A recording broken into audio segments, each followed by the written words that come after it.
Agora para falar sobre educação e a dificuldade de o Brasil avançar na educação, principalmente na educação pública. E para falar sobre isso, vou conversar com o professor da FURB, consultor educacional, Eduardo Deschamps, que está com a gente. Bom dia, professor, obrigado e seja bem-vindo à Rádio Itaberá Bandeirantes. Muito obrigado, Jorge. Bom dia a você, a todos os ouvintes da Rádio Itaberá Bandeirantes, aos ouvintes do Boca do Povo, né? Prazer poder conversar com vocês um pouquinho sobre a educação do Brasil. Professor, por que a gente patina tanto na educação, principalmente quando nós falamos em educação pública? O que falta para o Brasil avançar em educação? Jorge, essa é meio uma pesquisa de $1 milhão, né? Vamos tentar explicar de maneira mais básica possível, né? O mais simples possível para as pessoas de um tema extremamente complexo, tá?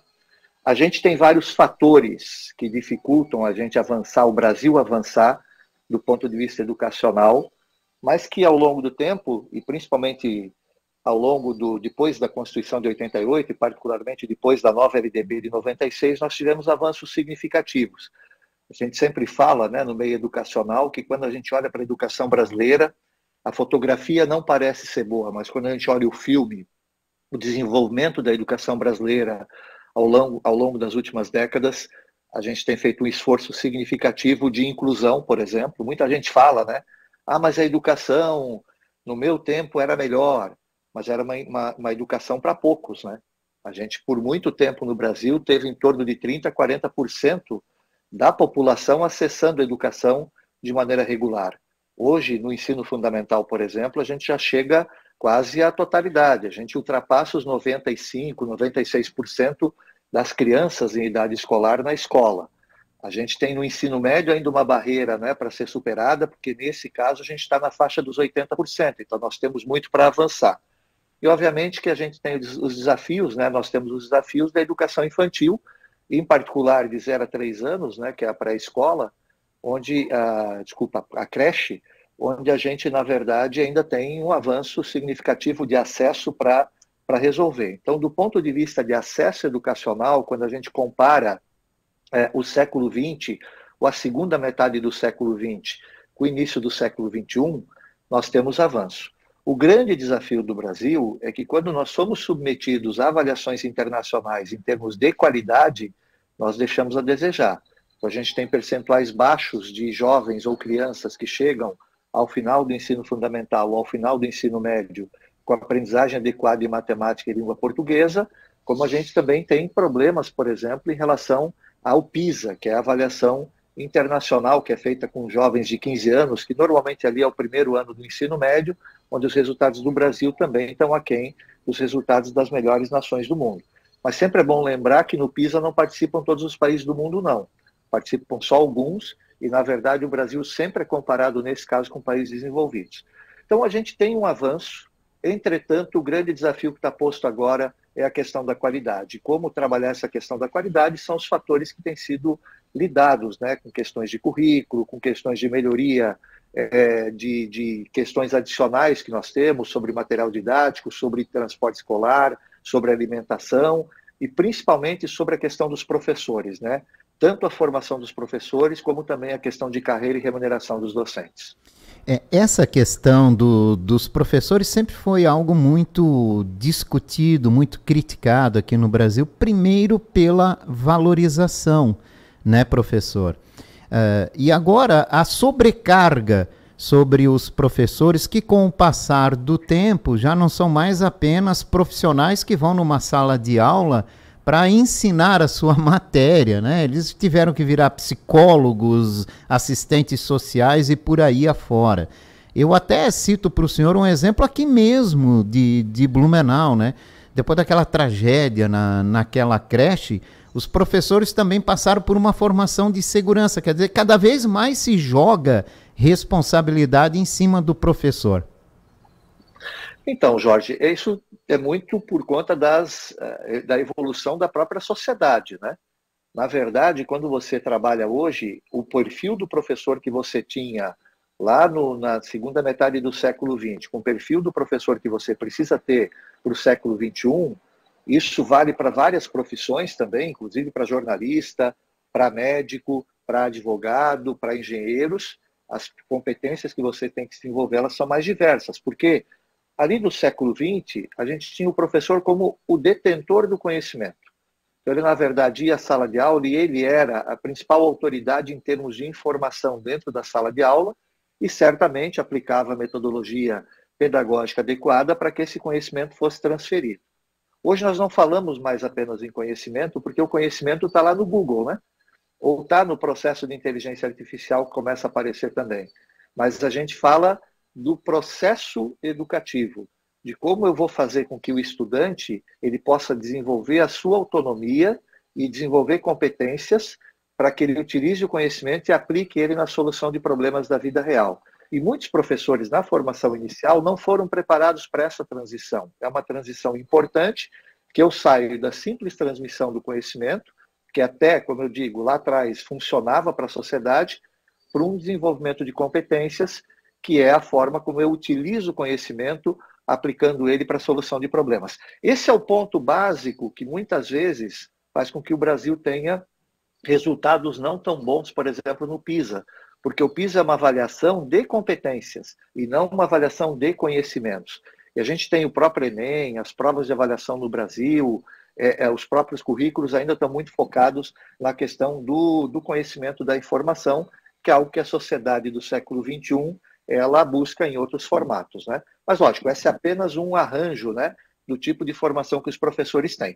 Infelizmente, para além dessa questão, dessa mudança, que já seria uma mudança do ponto de vista profissional, de sair da simples transmissão de conhecimento para desenvolvimento da capacidade de resolução de problemas por parte do aluno, a gente ainda tem que agregar outros fatores decorrentes da nova forma como a sociedade está organizada. Por exemplo, como a gente introduz tecnologia dentro da escola, como é que os alunos vão ter acesso a essa tecnologia, como é que eles vão usar a tecnologia, qual é o tipo de relação, qual é o papel do celular dentro da sala de aula, fora da sala de aula, qual é o papel do computador, qual é o papel da internet, como é que ela está se organizando. Isso era uma competência, era uma atividade que os professores, há muito tempo atrás, não precisavam se preocupar. Hoje já é outro formato, né?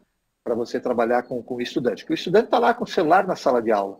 Você pode proibir, como alguns países fazem, né? E a utilização, ou você pode utilizar ele de maneira adequada para fins de formação que você vai ter.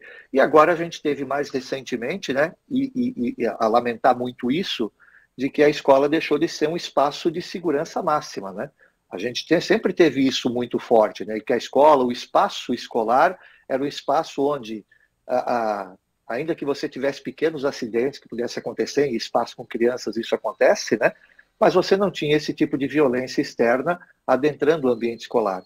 Então, isso também traz um estresse novo, causa uma condição nova para o professor que vai ter que trabalhar isso. E professores da escola pública sempre tiveram, mas mais marcadamente nos últimos anos, a necessidade de lidar também com essa inclusão que foi feita de parcelas da população menos favorecidas do ponto de vista socioeconômico que chegaram à escola. Elas não estavam na escola lá no século XX, em meados do século XX. Eles chegam à escola.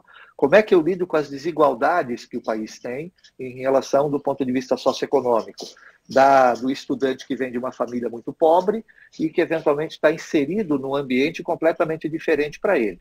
Vem daí que vários processos foram acontecendo, como a questão da alimentação escolar, transporte escolar, material escolar, para que esses estudantes pudessem se engajar no processo educativo, para além de uma atenção especial que deve ser dada a eles do ponto de vista de recuperação de aprendizagem, porque eles, quando crianças, muitas vezes não tiveram nem a alimentação adequada para desenvolver todo o seu potencial. Isso a gente tem que recuperar e a escola tem essa capacidade. Então, como você falou, o universo que se abre para os professores é gigantesco. E aí a gente tem um outro fator que é importante, que eu sempre defendi também na secretaria.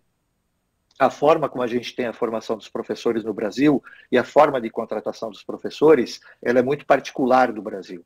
Na verdade, uma vez eu vi uma palestra do professor Antônio Novos, foi reitor da Universidade de Lisboa, e ele comentava que uma das diferenças do Brasil para o resto do mundo é que o Brasil não tem os professores dedicados integralmente a uma escola. Ou seja, muitos professores atuam em mais de uma escola, e muitos professores também atuam com carga horária reduzida dentro da escola, apesar de atuar numa escola só.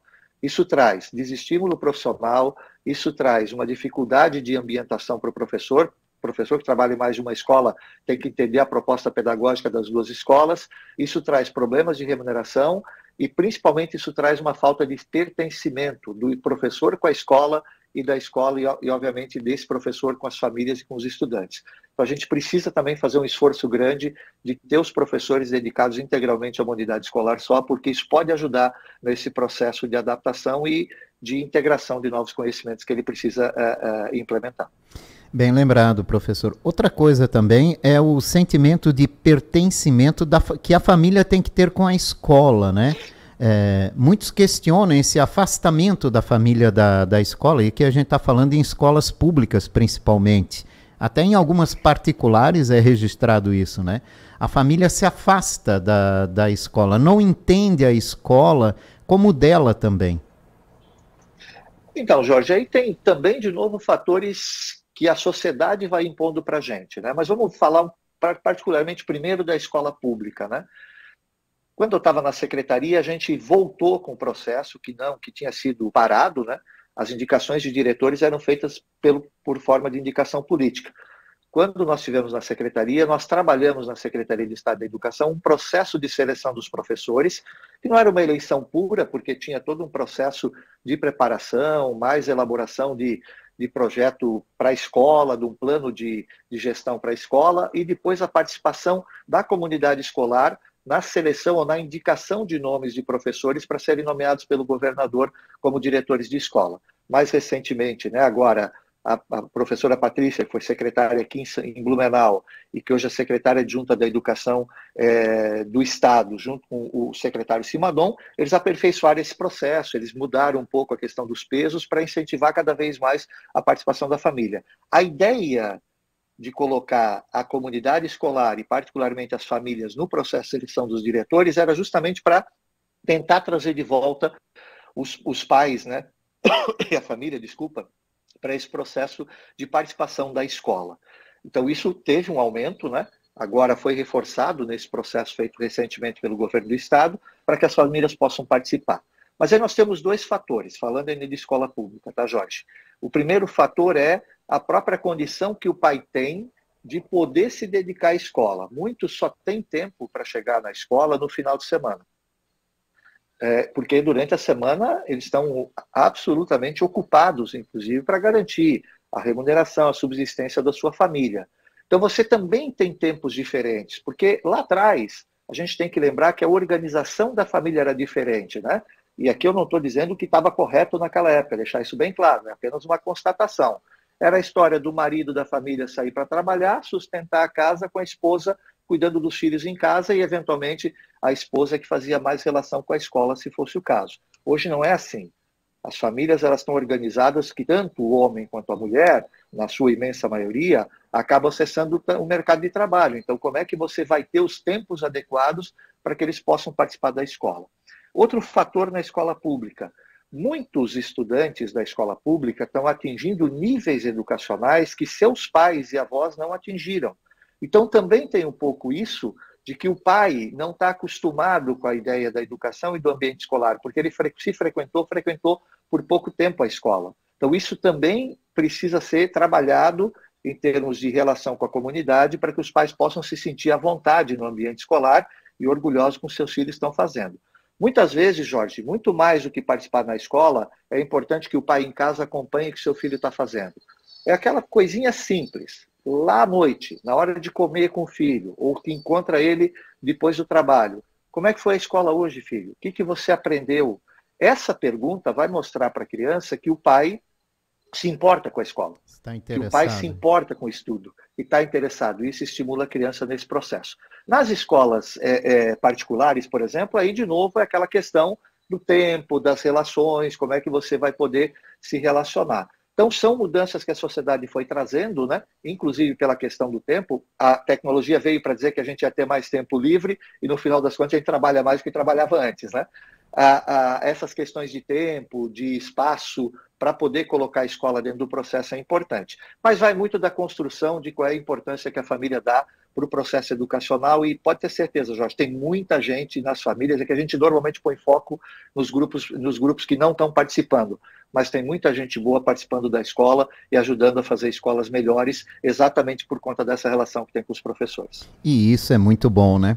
Professor, a Câmara dos Deputados aprovou uma proposta de mudança, é o novo ensino médio do novo ensino médio, né? A proposta aprovada estabelece uma carga de 2.400 horas de formação geral básica, que inclusive já se fala numa parte em sistema online para cumprir essa carga horária, e 1.800 para a formação técnica, ou seja, agora o ensino médico com formação técnica, né, já na sua originalidade. Tudo isso busca acabar ou tentar minimizar a evasão no ensino médio, tem sido uma grande preocupação aqui no Brasil, né? Será que vai, aumentando a carga horária, oferecendo curso técnico, será que atrai o jovem a permanecer na escola? Então, Jorge, na verdade, né, você falou bem, né, que a gente está trabalhando com a questão do novo ensino médio, né? A rigor, os princípios da reforma lá de 2017, eles permanecem. Ou seja, a gente tinha no Brasil, é importante olhar para trás, a gente tinha no Brasil o que eu vou chamar de uma jabuticaba. É uma fruta que só dá no Brasil, né? O ensino médio brasileiro era uma jabuticaba. O mundo inteiro tem no ensino médio uma parte comum e uma parte onde o aluno começa a fazer as escolhas de acordo com as trajetórias que ele quer seguir na vida, pós-médio. Essa parte comum é o que a gente chama de preparação para a vida. E essa parte comum é o que é chamado nesse novo ensino médio de formação geral básica, né? Ou núcleo comum. Ali residiu um pouco de discussão acerca da chamada carga horária para isso, tá? Bom, o ensino médio brasileiro, ele não tinha essa escolha. Ele era padrão, ele era monolítico, ele era único. E só o Brasil tinha esse modelo. Isso fazia com que o Jorge, por exemplo, que fez jornalismo, tá? O Jorge estudou a mesma matemática no ensino médio que o Eduardo, que fez engenharia. Só que o Jorge precisa mais linguagens e o Eduardo precisa mais matemática. Então tem uma linguagem, tem uma parte de língua portuguesa, de outras línguas, né? Que o Jorge e o Eduardo precisam fazer, porque isso vale para a vida, mas tem uma parte de matemática que o Jorge e o Eduardo precisam fazer igual, porque isso vale para a vida. Mas tem uma parte de matemática que eu só vou usar se eu fizer engenharia, se eu fizer economia, se eu fizer ciências exatas, e tem uma parte de linguagens que eu só vou usar se eu fizer direito, se eu fizer jornalismo, se eu fizer artes. Então, quando a gente trabalhava o ensino médio monolítico que o Brasil tinha antes, a gente estava dando a mesma linguagem, a mesma matemática, independente da trajetória e das aptidões que o Jorge e o Eduardo tinham para fazer. Se eu gostasse mais de matemática, eu ia ter que estudar a mesma linguagem que o Jorge estudava e vice-versa. Então, a ideia, em 2017, foi exatamente isso, separar um pouco esse ponto. Só que aí teve um aumento de carga horária de 2.400, porque antes era só 2.400, com todo mundo estudando igual. Teve aumento de carga horária para 3.000 horas. Então, para encaixar dentro das 3.000 horas o ensino técnico, que só era possível fazer se o estudante estudasse em tempo integral, e como muitos estudantes não podem estudar em tempo integral no Brasil, porque eles trabalham ou eles têm outras atividades que eles fazem, o percentual de matrículas em ensino técnico no Brasil era muito baixo, comparado com outros países. Então, para facilitar isso, foi feito um aumento da carga horária do ensino médio regular, de 4 para 5 horas diárias, e dentro dessas 5 horas diárias foi separado 3 horas para a parte comum e 2 horas para a parte dos itinerários, que poderia ser técnico ou poderia ser um de formação mais específica para uma determinada área da universidade. Se o Jorge quer fazer jornalismo, ele vai estudar mais linguagens. Se o Eduardo quer fazer engenharia, ele vai estudar mais matemática, vai estudar mais ciências da natureza. A discussão foi se devia ficar em 1.800 horas essa parte comum ou se deveria ir para 2.400 horas. O problema é que se eu levo a parte comum para 2.400 horas, eu inviabilizo muitos cursos técnicos dentro do circuito regular. Então, a proposta que o Congresso Nacional acabou trabalhando de maneira salomônica foi o seguinte: olha, fica 2.400 horas para formação geral, mas se você for fazer um curso técnico dentro da carga horária regular, você pode ter uma carga horária de formação geral menor, que vai ser compensado, obviamente, pelo tipo de habilidade e competência que você vai desenvolver na parte técnica. Foram feitos ajustes, na verdade são ajustes que vêm sendo discutidos, né, há algum tempo, mas, obviamente, como ele disse, a essência de escolhas, a essência de trajetórias, a possibilidade de trabalhar a formação técnica dentro do currículo regular, um reforço em relação à formação geral básica, isso tudo foi mantido, né? E eu espero agora que a gente, superada essa barreira, falta ainda votar no Senado, mas deve passar, superada essa barreira legislativa, nós possamos continuar implementando o novo ensino médio. Diga-se de passagem, numa pesquisa recente do Todos pela Educação, a imensa maioria, mais de 70% dos estudantes que já estão submetidos ao novo ensino médio gostam do novo ensino médio. 30% tinham dúvidas, né? E uma parcela, um pouquinho menos, 20% tinham dúvidas, e uma parcela pequena, 10%, é que não se sentia confortável com o novo ensino médio. Porque é um ensino médio que é estimulante, que pode ajudar na questão da evasão, mas também para alinhar mais o Brasil em relação às iniciativas internacionais que existem de qualidade para a educação. Mas o senhor acredita que essas alterações, né, essas mudanças, elas podem diminuir a evasão no ensino médio? Podem atrair mais os jovens? Então, desde o começo, Jorge, um dos fatores que foi levado em consideração para a proposta da reforma do ensino médio, eu comecei a discutir isso na época que eu era secretário, em 2012, lá no início dessa discussão toda, então já estou há mais de 10 anos discutindo isso, né? Sempre foi a questão do estímulo para que o jovem pudesse permanecer no ensino médio. Por quê? Porque quando ele trabalhava com aquele ensino médio monolítico que eu te disse, e ele estudava coisas que não eram de interesse dele, direto, ele sempre fazia a pergunta, por que eu estou estudando isso? Isso fazia com que o estudante não se sentisse estimulado a permanecer. Então, quando você torna o currículo mais atrativo, quando ele começa a trabalhar coisas que fazem mais sentido para a realidade dele, incluindo a questão técnica, né, ele tende a permanecer mais na escola. A gente tem experiências desse tipo, principalmente com escolas onde a gente testou essa nova modalidade do ensino médio. Mas não é só isso, né, Jorge? Não resolve os problemas educacionais do Brasil apenas com a questão curricular. A gente precisa continuar trabalhando a questão de infraestrutura das escolas, porque o ambiente escolar adequado, bem cuidado, também é estimulante para a permanência do aluno. A gente precisa trabalhar com a questão da formação dos professores e do estímulo dos professores à docência, porque um professor bem preparado, bem remunerado, também vai ter uma relação diferente com o estudante. A gente precisa trabalhar a questão das tecnologias e a gente precisa trabalhar outros fatores que são de concorrência, que é, por exemplo, estudantes que acabam deixando o ensino médio porque precisam trabalhar o dia inteiro.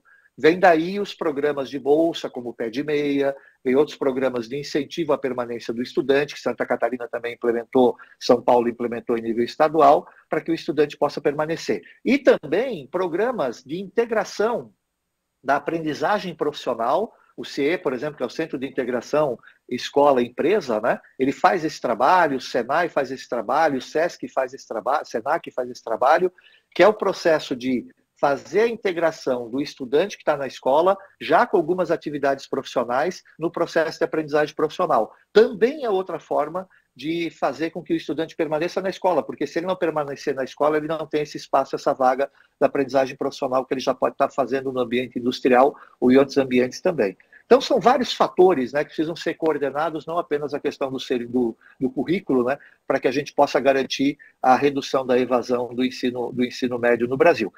Fora isso, nós temos que melhorar a questão do ensino fundamental, né? Muitos evadem no ensino médio que não chegam alfabetizados lá. Então, esse é outro fator que a gente tem que trabalhar. Começa tudo lá da base, né? Estou conversando com Eduardo Deschamps, consultor educacional e também professor da FURB. Professor, qual é a opinião que o senhor tem, se o senhor tem, sobre educação domiciliar, que é uma questão que nos últimos anos ganhou mais discussão e mais força no Brasil?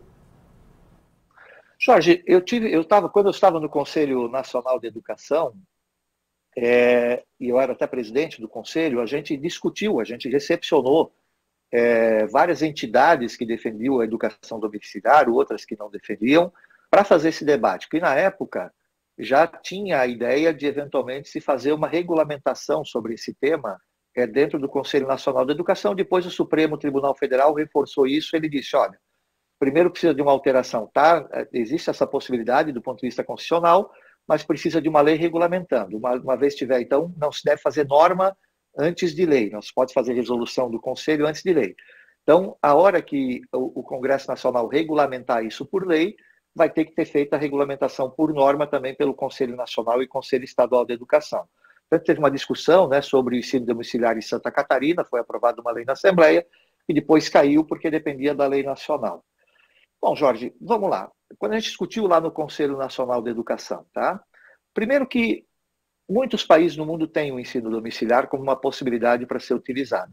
Só que não é um ensino domiciliar de qualquer maneira. Não é o pai que um dia acorda e diz, agora eu vou dar aula em casa para o meu filho, ou meu filho vai ter aula em casa e ele não vai para a escola. Não é assim que funciona. Então, a gente discutia muito isso. O problema não é autorizar ou não o ensino domiciliar. O problema é que formato vai ter. Por quê? Porque eu preciso garantir à criança que estiver estudando em casa o direito de ter acesso aos objetivos de aprendizagem previstos para a idade dela. Então, eu tenho que garantir que com 6, 7, 8 anos de idade ela esteja alfabetizada. Eu preciso garantir que ao final dos 14 anos de idade, que aí eu estou terminando, por exemplo, a parte do ensino fundamental 1 e 2, do ensino fundamental, ela esteja com as operações matemáticas, com a parte de língua portuguesa, com a parte de língua inglesa, com a parte de ciências, de história, de geografia e assim por diante, com aprendizado adequado para aquela idade. E que ela, ao final do ensino médio, também tenha desenvolvido o aprendizado necessário. Quem é que controla isso? O pai? Não, nenhum pai, ou muitos pais, não são pedagogos. Então, quem é que identifica qual é o tipo de ação que eu preciso fazer? Qual é o profissional que vai trabalhar com o meu aluno? Porque você aceitaria, por exemplo, que o processo de cuidar da saúde do seu filho não fosse feito por um médico, e sim por uma pessoa sem conhecimento médico? Não é assim que funciona. A gente tem diagnóstico e tem técnicas e tem condições para isso acontecer. A educação é a mesma coisa. O professor tem o mesmo grau de importância para o processo educacional, para a saúde pedagógica, para a saúde educacional, para a saúde da criança e do jovem, como o médico tem em relação à saúde física. A saúde mental, a saúde pedagógica do jovem, a capacidade que ele vai ter de se inserir na sociedade depois, ela é dada pela atuação do professor. Então, o processo de ensino domiciliar, ele precisa ser devidamente adequado e devidamente construído, inclusive para mim garantir que aquela criança que está em ensino domiciliar, de fato está estudando, e não que ela esteja apenas fugindo da escola. Podemos discutir vários fatores que muitos dos grupos que falam de educação domiciliar colocam. Olha, existe hoje uma certa formação ideológica da escola, existe um formato religioso, um formato de tratar assuntos que não combinam com a minha religião. Para isso, existem várias escolas, inclusive confessionais, de várias confissões religiosas. Para a questão ideológica, existe todo o trabalho que deve ser feito de acompanhamento, porque a escola pública ela é uma escola que não deve ter esse formato ideológico, mas isso não significa não discutir ideologias dentro da escola, porque não pode ter a doutrinação ideológica para um lado ou para outro. Então, esse papel de imparcialidade, de submeter o aluno a vários pontos de vista, é o papel do docente. Isso não significa dizer, por exemplo, que eu não vou ter na escola o ensino sobre a história do marxismo. Eu preciso saber o que aconteceu com países marxistas, com países comunistas, até para que eu possa tomar minha posição se isso é bom ou se isso é ruim. Da mesma maneira que eu não posso impedir que seja discutido questões do capitalismo, as questões do agronegócio, como é que ele está organizado, são os dois grandes embates, né, que a gente normalmente vê na imprensa sobre o tema. Então, o homeschooling, para muitas pessoas, é do tipo, eu quero que o meu filho estude em casa porque eu não quero que ele seja submetido a uma filosofia e ideologia diferente da minha. Ou eu quero que o meu filho estude em casa porque eu não quero que ele seja submetido a uma filosofia religiosa diferente da minha. Esse não deveria ser o discurso. O discurso tem que ser quais são as melhores condições para que meu filho desenvolva as competências e habilidades necessárias no ambiente escolar ou dentro de casa. Aí tem várias outras discussões para serem feitas. Mas, na verdade, Jorge, eu concluo dizendo o seguinte, eu acho que esse tema é muito barulho por nada. A parcela, mesmo em países desenvolvidos, onde existe o homeschooling, da população que acessa homeschooling é muito pequena. Nós temos que tomar cuidado, nós temos que olhar, é menos de 1%, né? Nós temos que olhar para os 99% que estão na escola, para os 80% que estão na escola pública, que precisam ter uma educação de qualidade. Todo o esforço, discussão acerca do homeschooling, se ele vai ser regulamentado, devidamente regulamentado, eu não tenho nada contra. Eu não sou contra a priori, não pode ter homeschooling. Eu sou defensor de um homeschooling devidamente regulamentado que garanta os direitos da criança, ao mesmo tempo que eu sou principalmente defensor de que a gente deve botar toda a energia que a gente puder na melhoria do ambiente escolar, onde 80%, e principalmente público, onde 80% das crianças brasileiras estão matriculadas. Professor Eduardo Deschamps, muito obrigado pela participação nesta manhã aqui na Rádio Itaberá Bandeirantes. Sempre é importantíssimo a gente falar sobre educação. Jorge, muito obrigado também, é sempre um prazer conversar com vocês, até te reencontrar. Hoje eu gostaria de estar com vocês aí, né? Infelizmente estou com o joelho aqui imobilizado, mas um prazer. Eu estou voltando agora a Blumenau, passei muito tempo, né, morando em Florianópolis por conta do Conselho Estadual, do Conselho Nacional de Educação, retomando aqui, eu já tinha atividades na FURB, mas agora retomando de forma integral as atividades na universidade, né, junto com os trabalhos de consultoria educacional que eu dou por conta do período que eu passei no Conselho Nacional e no Conselho Estadual. E sempre que possível, Jorge, a gente vai estar conversando aqui sobre a questão da educação. Em breve a gente vai conversar um pouquinho também sobre a questão que a gente tem agora dos desdobramentos, né, da aprovação do novo ensino médio, de outros fatores, como, por exemplo, progressão automática, autoaprovação automática, reprovação. Também é outro tema que eu tenho participado de vários debates em nível internacional e fico à disposição de vocês aqui da Rádio Itaberá para poder bater um papo com o público assim que vocês acharem interessante. Tá? Um grande abraço aí, bom final de semana. Então, falarmos até lá, uma boa Páscoa a todos. Tá? Obrigado, professor. Ótima semana para o senhor, ótimo final de semana, boa Páscoa também. Conversei com o professor da FURB e consultor de educação, Eduardo Deschamps, ex-secretário de Estado da Educação, do Conselho Estadual e do Conselho Nacional de Educação. Falamos sobre avanços na educação, principalmente na educação pública.